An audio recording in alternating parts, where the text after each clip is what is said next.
There are 9 storylines I cannot wait to see play out during NFL Week 3. Number 1 is this. Rookie quarterback Justin Fields is getting his first ever NFL start. He will do it against Cleveland, and I cannot wait to watch this game. It's going to be awesome. It will be the first thing I watch when I wake up on Sunday. Cleveland probably wins.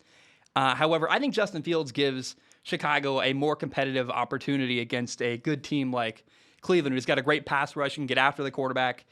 I think maybe Justin Fields makes magic happen, but the question really is not necessarily will Chicago win or not, but will Justin Fields give Chicago a better opportunity than Andy Dalton would? I think that's what we're going to see play out in Week 3. I cannot wait to watch Justin Fields making his first ever NFL start. It's going to be a really, really fun watch.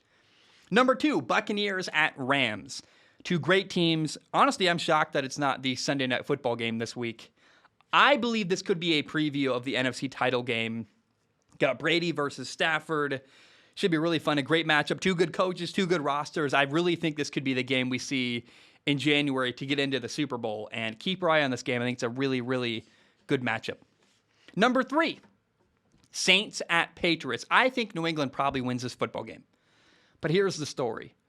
Which Saints team will we see in Week 3? Will it be the team that dominated Packers Week 1? Or will it be the one that got dominated by Carolina in Week 2? I don't know. I have no idea what to expect from the New Orleans Saints this week. Jameis Winston, their starting quarterback, had 2 just awful interceptions last week against Carolina. Now, I will say that his interceptions came later in the game, once they were already down 17-0, down by a lot.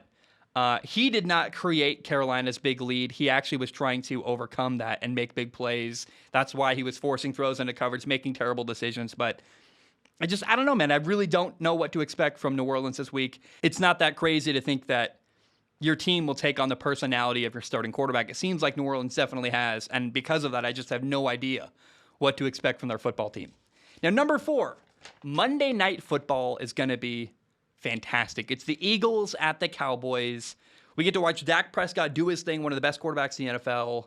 However, Dallas does have some injuries. And so not only, that paired with the fact that I think Philly played really well last week. I watched that game against the 49ers, and Philly probably should have beat the 49ers. I mean, they had a couple weird play calls that cost them, but the Eagles are not bad. Like, they're actually very, very competitive, and I think Philly has a real shot here. So I'm hoping for a fun and close game. The Cowboys probably win. They're at home. I think they have a slightly better quarterback, and I think much better. Dak is outstanding. But I don't know, man. I think the only 2 outcomes of this football game are either Dallas wins by a lot or it's a close game. The outcome I do not expect is Philly winning by like 35 points. I just don't see that happening. But I am hoping for a really close, really fun game on Monday night. Number 5, the Colts are 0-2, and they're playing at Tennessee this week in Week 3. Indy cannot afford to start 0-3. Their quarterback, Carson Wentz, is out. We don't know if he's out, actually, but he's not been practicing. And so the question is, will Carson Wentz play this week in a must-win scenario?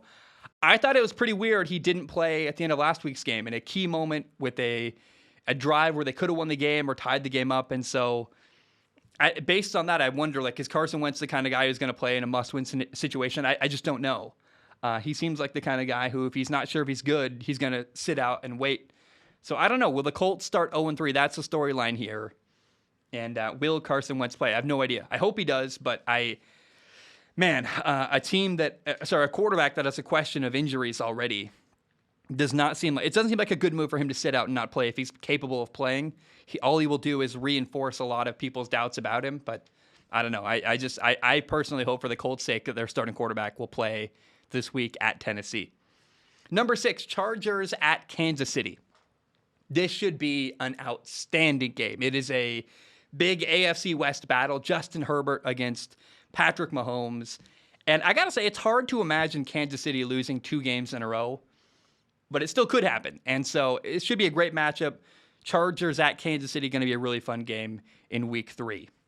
Number 7, Dolphins at Raiders. Miami's quarterback Tua is out with fractured ribs.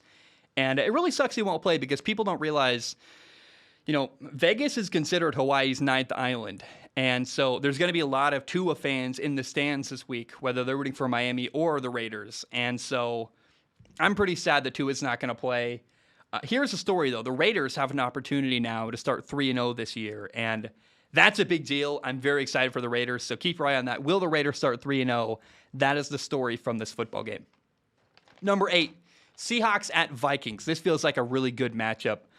First of all, both teams have an opportunity to win. I really don't. It could go either way. Will Russell Wilson make more plays? Will Kirk Cousins pull it out? I don't know. The Minnesota Vikings, though, are 0-2. And they cannot afford to start 0-3. They keep finding ways to lose football games. And so both teams have a shot to win here. I think the pressure is more on Minnesota to avoid starting 0-3 than Seattle, who, like, no one's getting fired if Seattle loses this game. If the Vikings, start 0-3, that turns into 0-4, like, people are going to start asking questions. Is it the coach? Is it the quarterback? Like, someone's going to get fired. And so I think the pressure is more on Minnesota this week at home to beat Seattle than it is on Seattle to go on the road and beat Minnesota. Number 9, the final one. Sunday Night Football, the Packers at the 49ers. I would be shocked if the 49ers won here, but they have beaten Aaron Rodgers a number of times before. And I think the pressure in this game is on 49ers quarterback Jimmy Garoppolo. If he plays bad, he might lose his job and get benched. And Jimmy G cannot be the reason why the 49ers lose in week 3. So that's the storyline there. I'm curious to see what happens. Packers at 49ers. They played a lot of close, fun, interesting games over the years. And I think the Packers win this game. But the question mark here is what will happen with Jimmy Garoppolo? Will he play well? Could he get benched? And if he plays poorly, does he get benched for week 4 down the road?